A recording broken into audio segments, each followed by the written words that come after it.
Hi viewers, this is Dr. T. Malsudana, lecturer in Commerce, Government College for Men, Kadapa Andhra Pradesh. GST సబ్జెక్టుకి సంబంధించినటువంటి టాపిక్స్లో భాగంగా ఈరోజు మనం GST అంటే ఏమిటి, జిఎస్టి యొక్క అడ్వాంటేజెస్ ఏమిటి, జిఎస్టిలో ఉన్నటువంటి లిమిటేషన్స్ ఏమిటి అనే విషయాన్ని క్లుప్తంగా తెలుసుకుందాం. ఇంగ్లీష్లో చదువుతూ తెలుగులో కూడా ఎక్స్ప్లెయిన్ చేస్తాను. Okay, let us start.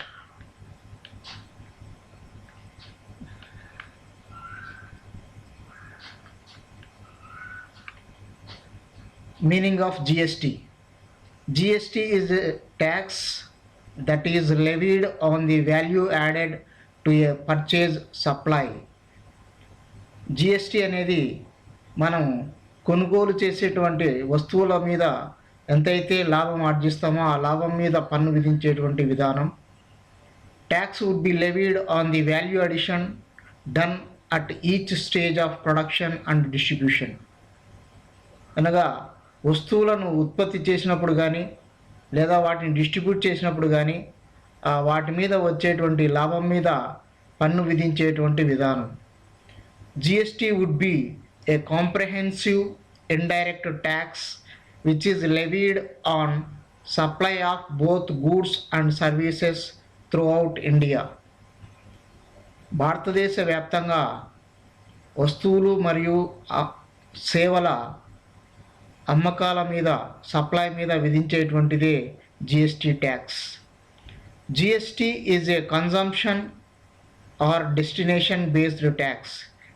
GST అనేది కన్జంప్షన్ ఎక్కడైతే జరుగుతుందో లేదా డెస్టినేషన్ ఎక్కడైతే ఉంటుందో అక్కడ విధించేటువంటి ట్యాక్స్. అనగా అల్టిమేట్గా డిస్ట్రిబ్యూటర్లు చెల్లించేటువంటి ట్యాక్స్ అంతా కూడా వినియోగదారుడు చివరిగా చెల్లింపు చేయవలసి ఉంటుంది. GST on his output supply, he is allowed to claim the credit of GST paid by him on his input supply. జిఎస్టిలో ముఖ్యమైన అంశం ఏమిటంటే ఎవరైతే ఇతరుల దగ్గర నుంచి సరుకులు కొనుగోలు చేసి ఇతరులకు అమ్మకం చేస్తారో వాళ్ళు అమ్మిన తర్వాత వాళ్ళు కొనుగోలు చేసే సందర్భంలో వారు చెల్లించినటువంటి ట్యాక్స్ మళ్ళా వాపసు పొందడానికి వీలవుతుంది. దీన్నే ఇన్పుట్ ట్యాక్స్ క్రెడిట్ అంటారు. GST allows a continuous chain of tax credit. ఈ విధంగా జిఎస్టిలో మనకు ఎవరైతే అమ్మకం చేస్తారో అతడు కొనుగోలు చేసినప్పుడు చెల్లించినటువంటి ట్యాక్స్ వాపసు పొందడం అనేది జరుగుతుంది. ఇది జిఎస్టి యొక్క బ్రీఫ్ మీనింగ్ అండ్ ప్రొసీజర్. ఇప్పుడు జిఎస్టి యొక్క ప్రయోజనాలు, బెనిఫిట్స్ ఆఫ్ జిఎస్టి విషయానికి వస్తే జిఎస్టి వల్ల మనకు అనేక రకాలైనటువంటి బెనిఫిట్స్ ఉన్నాయి. అవి number 1, Boost to make in India initiative. మనకు గవర్నమెంట్ ఈ మధ్య మేక్ ఇన్ ఇండియా అనేటువంటి కార్యక్రమం ద్వారా స్వదేశీ ఇండస్ట్రీని అభివృద్ధి చేయాలనేటువంటి తలంపుతో ఈ ప్రోగ్రామ్ స్టార్ట్ చేసింది. దీనికి జిఎస్టి అనేది తోడ్పడుతుంది. Number 2, elimination of multiple taxes and double taxation. మనకు జిఎస్టి రాకముందు రకరకాలైనటువంటి ట్యాక్సులు, డబల్ ట్యాక్సేషన్ ఉండేవి. అవన్నీ కూడా మనకు జిఎస్టి వచ్చిన తర్వాత వెళ్ళిపోయినాయి. Creation of unified national market. దేశమంతా కూడా ఒకే మార్కెట్గా జిఎస్టి వచ్చిన తర్వాత మనకు రూపుదిద్దుకుంది. Number 4, mitigation of ill effects of cascading. GST రాకముందు మనకు ట్యాక్స్ మీద మరలా ట్యాక్స్ మీద ట్యాక్స్ చెల్లించేటువంటి పద్ధతి ఉండేది. కానీ జిఎస్టి వచ్చిన తర్వాత ఆ డబల్ ఎఫెక్ట్ అనేది లేదు. GST has heightened the tax base. GST వచ్చిన తర్వాత ప్రతి ఒక్కరిని కూడా చట్ట పరిధిలోకి తీసుకుని రావడం వల్ల, చట్ట ప్రకారం అందరూ కూడా జిఎస్టి పరిధిలోకి తీసుకుని రావడం వల్ల ట్యాక్స్ బేస్ అనేది విస్తరించడానికి అవకాశం ఏర్పడింది. Next number 6, buoyancy to the government revenue. GST వచ్చిన తర్వాత గవర్నమెంట్ యొక్క ఆదాయంలో చాలా పెరుగుదల అనేది ఏర్పడింది. Number 7, free flow of trade throughout the country. భారతదేశ వ్యాప్తంగా వ్యాపారం అనేది ఫ్రీగా జరగడానికి అవకాశం అనేది ఏర్పడింది. అంటే ఏ రాష్ట్రంలో ఉండేటువంటి వ్యాపారస్తులైనా ఏ రాష్ట్రంలో అయినా సరే తమ యొక్క వస్తు సేవలను అమ్ముకోవడానికి అవకాశం ఏర్పడింది.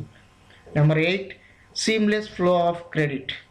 ఈ income tax input tax credit అనేది ఎక్కడా కూడా బ్రేక్ కాకుండా అందరూ రిజిస్టర్డ్ ట్రేడర్స్ మధ్య వ్యాపారం జరిగినప్పుడు అది నిరంతరం కొనసాగడానికి అవకాశం ఏర్పడింది.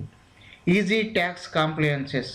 ఇక్కడ మనకు జిఎస్టీలో ఎక్కువ రికార్డులు మెయింటైన్ చేయాల్సిన అవసరము ఇవన్నీ కూడా తగ్గిపోవడం వల్ల కాస్ట్ అనేది తగ్గిపోవడం వల్ల ప్రతి ఒక్కరూ దాన్ని ఫాలో కావడానికి ప్రయత్నం చేస్తున్నారు.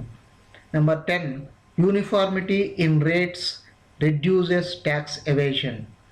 జిఎస్టీ రాకముందు మనకు ఈ ట్యాక్సులు రకరకాలైనటువంటి ట్యాక్సులు చెల్లించవలసి రావడం వల్ల చాలామంది ట్యాక్స్ను ఎగ్గొట్టేటువంటి వారు.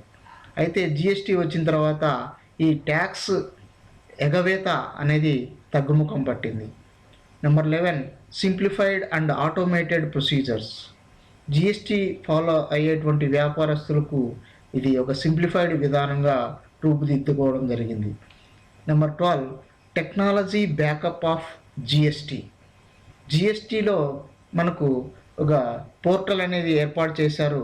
సో ఆ పోర్టల్లో మనకు ఎప్పటికప్పుడు వ్యాపారస్తులు తమ యొక్క వ్యాపారం సంబంధించినటువంటి వివరాలన్నింటినీ కూడా వెబ్సైట్లో నమోదు చేస్తే చాలా సులభంగా వ్యాపారం కొనసాగించుకోవచ్చు. Number 13, benefits for business, government, consumer and industry. So GST వల్ల వ్యాపారానికి, ప్రభుత్వానికి, కన్జ్యూమర్కు, పరిశ్రమకు అందరికీ కూడా ప్రయోజనాలు సమకూరాయి. Number 14, reduction of prices. GST వచ్చిన తర్వాత ధరలు అనేవి తగ్గుదల కనిపించింది. Fair treatment to indigenous industry. స్వదేశీ పరిశ్రమకు చాలా ఊతం అనేది ఇవ్వడానికి ఈ జిఎస్టీ అనేది సహకరించింది. Number 16, harmonising levy and collection of tax. ఈ పన్నులు విధించడంలోనూ కలెక్ట్ చేయడంలోనూ ఒక సులభతరమైనటువంటి పద్ధతి ఎస్టాబ్లిష్ చేయడానికి ఈ జిఎస్టీ సహకరించింది. Number 17, self assessment.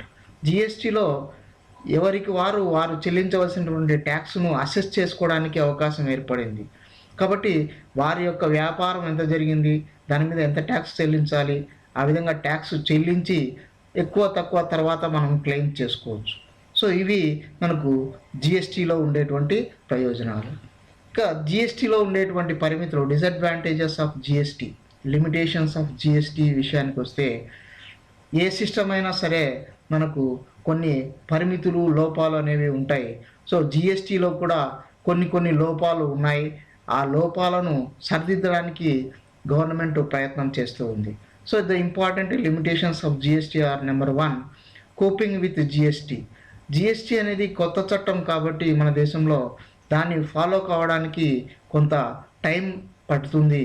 సో మన దేశంలో చాలామంది అన్ఎడ్యుకేటర్స్ ఉన్నారు కాబట్టి వారు వ్యాపారం చేస్తున్నటువంటి అన్ఎడ్యుకేటర్స్ జిఎస్టీని ఫాలో కావడం కొద్దిగా కష్టం. Number 2, stringent legislative provisions for SMEs. అంటే చిన్న మధ్య తరహా పరిశ్రమలకు జిఎస్టీ ఫాలో కావడం అనేది చాలా కష్టంతో కూడుకున్నటువంటి పని. Number 3, effect on the export industry. ఎగుమతి చేసేటువంటి పరిశ్రమలకు జిఎస్టీ వల్ల కొద్దిగా దెబ్బ తగిలింది. Number 4, technological barriers. So technology, GST అనేది మనకు ముఖ్యంగా జిఎస్టీ ఒక పోర్టల్ ఏర్పాటు చేశారు. ప్రతిదీ కూడా వ్యాపారస్తులు వారికి ఒక నెంబర్ ఇస్తారు, జిఎస్టీఐ నెంబర్ అంటారు దాన్ని. సో ప్రతి ఒక్కటి ఆ పోర్టల్లో అప్లోడ్ చేయవలసి ఉంటుంది. అయితే టెక్నాలజీ నాలెడ్జ్ లేని వ్యాపారస్తులు దీన్ని ఫాలో కావడం అనేది కొద్దిగా కష్టతరమైనటువంటి విషయం. Next number 5, lack of clarity about anti profiteering provisions.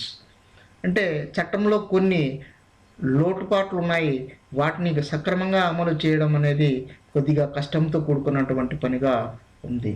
Number 6, GST defeats the objective of ease of doing business. ఇది మరికొంతమంది యొక్క వాదన ఏమిటంటే జిఎస్టీలో టెక్నికాలిటీస్ ఎక్కువగా ఉండడం వల్ల సులభంగా వ్యాపారం చేసుకునేటువంటి చిన్న చిన్న వ్యాపారస్తులకు ఇది ఉపయోగకారి కాదు అనే విమర్శ కొంతమంది చేస్తూ ఉన్నారు. Number 7, increased compliance requirements. ఈ జిఎస్టీ ఫాలో కావడానికి టెక్నాలజికల్గా ప్రతి ఒక్క సంస్థ కూడా టెక్నికల్ అప్డేషన్ అనేది అవసరమవుతుంది. సో దానివల్ల వాళ్ళకు ఖర్చులు పెరగవచ్చు లేదా చాలా సమస్యలు ఏర్పడవచ్చు. Next number 8, need for centralised single registration. జిఎస్టీలో వ్యాపారస్తులు ఒకే రిజిస్ట్రేషన్తో ఒక రాష్ట్రంలో ఉండేటువంటి ఆఫీస్కు ఒకే రిజిస్ట్రేషన్ చేసుకోవాలి. సో ఆ రిజిస్ట్రేషన్ నెంబర్ ద్వారానే అన్ని వ్యాపారాలు కొనసాగించాలి కాబట్టి అది కొద్దిగా కష్టమైనటువంటి విషయం. Number 9, still a lot of taxes to be subsumed. GST అమలులోకి వచ్చిన తర్వాత చాలా రకాలైనటువంటి కేంద్ర పన్నులు, రాష్ట్ర పన్నులు అన్నీ కూడా జిఎస్టీలో విలీనం అయిపోయాయి. అయితే ఇంకా చాలా పన్నులు జిఎస్టీలో విలీనం కావాల్సి ఉంది. Number 10, GST compensation cess. ఇక్కడ జిఎస్టీలో మనకు రకరకాల ట్యాక్స్ రేట్లు ఉన్నాయి, వివిధ రకాలైనటువంటి వస్తువుల మీద ట్యాక్స్ రేట్లు ఉన్నాయి.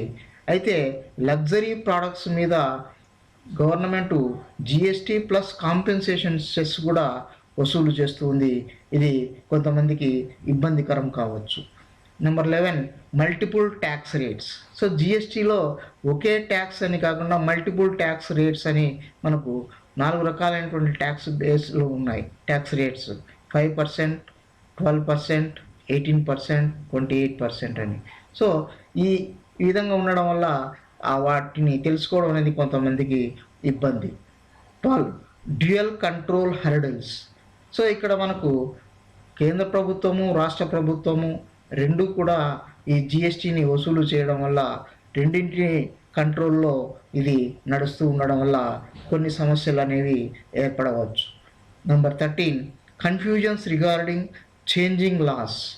సో ఇంతకుముందు ఉన్నటువంటి చట్టాలు అనేవి మన దేశంలో ఎప్పుడో మన స్వాతంత్రం రాకపూర్వం నుంచి కూడా చట్టాలు అమలు చేయబడేవి. అయితే ఇప్పుడు ఇది జిఎస్టీ అనేది కొత్తగా వచ్చినందువల్ల ఈ కొత్త చట్టంలో ఉన్నటువంటి కొత్త మార్పులను తెలుసుకోవడానికి కొద్దిగా టైం పడుతుంది. సో ఆ టైం పట్టేంత వరకు అంటే అవి తెలుసుకునేంత వరకు ఒక రకమైనటువంటి కన్ఫ్యూజన్ అనేది వ్యాపారస్తుల్లో ఉంది. లాస్ట్ పరిమితి ఏమిటంటే restriction of cross utilisation of CGST and SGST. ఇక్కడ మనకు జిఎస్టీలో మనం అనుకున్నాం ఇన్పుట్ ట్యాక్స్ క్రెడిట్ అనేది అంటే మనం కొనుగోలు చేసేటప్పుడు చెల్లించినటువంటి ట్యాక్స్ వాపసు పొందుతాము అని. సో ఈ వాపసు పొందే సందర్భంలో మనము సిజిఎస్టీ, ఎస్జిఎస్టీ ఏది చెల్లించాము, ఏది దేనికి ఉపయోగించాలి అనే దాంట్లో కూడా కొద్దిగా రిస్ట్రిక్షన్స్ అనేవి ఉన్నాయి. అంటే సిజిఎస్టీ మనకు బ్యాలెన్స్ ఉంటే మొదట సిజిఎస్టీ వాడాలి, తర్వాత ఎస్జిఎస్టీ బ్యాలెన్స్ ఉంటే ఎస్జిఎస్టీ వాడాలి. సో ఈ కొన్ని రకమైనటువంటి ఈ రిస్ట్రిక్షన్స్ ఉండడం వల్ల అన్ని రకాలైనటువంటి అంటే కంప్లీట్గా మనకు ఇన్పుట్ ట్యాక్స్ క్రెడిట్ అనేది వాపసు పొందడానికి అవకాశం ఉండదు. These are the important limitations of GST. So ఈ అడ్వాంటేజెస్ అండ్ డిసడ్వాంటేజెస్ జాగ్రత్తగా నోట్ చేసుకొని examination point of view this is one of the important topic. So please be prepare well. Thank you. All the best.